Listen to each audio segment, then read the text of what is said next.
খাদ্য সহায়তা কর্মসূচি স্ন্যাপ থেকে বাদ পড়ায় বিপাকে পড়েছেন অ্যারিজোনার হাজারো পরিবার। এমন পরিস্থিতিতে ক্ষতিগ্রস্তদের পাশে দাঁড়াতে এককালীন সর্বোচ্চ $700 জরুরি সহায়তার ঘোষণা দিয়েছে ফিনিক্স সিটি। এই সহায়তা কারা পাবেন, কেন এত মানুষ সুবিধা হারাচ্ছেন এবং এর পেছনে কী কারণ জানুন প্রতিবেদনে।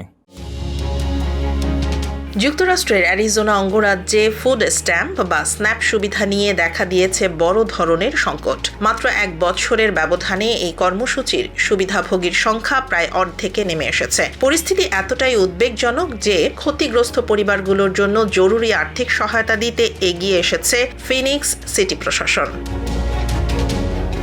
সর্বশেষ সরকারি তথ্য অনুযায়ী গত 1 বছরে অ্যারিজোনায় প্রায় 5 লাখ মানুষ SNAP সুবিধা হারিয়েছেন। খাদ্য সহায়তা থেকে বঞ্চিত হওয়ায় নিম্ন আয়ের বহু পরিবার এখন নিত্য প্রয়োজনীয় খাবার কিনতে হিমশিম খাচ্ছে। এই পরিস্থিতিতে ফিনিক্স সিটি ঘোষণা দিয়েছে 2025 সালের 1 অক্টোবরের পর যেসব পরিবার সম্পূর্ণভাবে SNAP সুবিধা হারিয়েছেন তারা এককালীন সর্বোচ্চ $700 পর্যন্ত জরুরি সহায়তা পাবে। এই অর্থ দিয়ে বিদ্যুৎ, গ্যাস ও অন্যান্য জরুরি ইউটিলিটি বিল পরিশোধ করা যাবে, যাতে পরিবারগুলো নিজেদের আয়ের বড় অংশ খাদ্য কেনার জন্য ব্যবহার করতে পারে।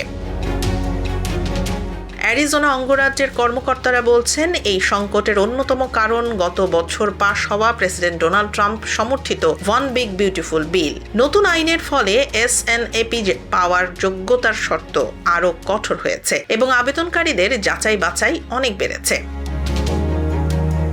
বিশ্লেষকদের মতে কঠোর নিয়মের পাশাপাশি প্রশাসনিক জটিলতা ও দীর্ঘসূত্রতার কারণে অনেক যোগ্য আবেদনকারীরাও সময় মতো সুবিধা পাচ্ছেন না। ফলে হাজার হাজার পরিবার খাদ্য নিরাপত্তাহীনতার ঝুঁকিতে পড়েছে। এদিকে সামাজিক সংগঠনগুলো দ্রুত আবেদন নিষ্পত্তি, যোগ্যদের সুবিধা নিশ্চিত করা এবং খাদ্য সহায়তা ব্যবস্থাকে আরও কার্যকর করার দাবি জানিয়েছে। তাদের মতে বিলম্ব অব্যাহত থাকলে নিম্ন আয়ের পরিবারগুলোর ওপর অর্থনৈতিক চাপ আরও বাড়বে।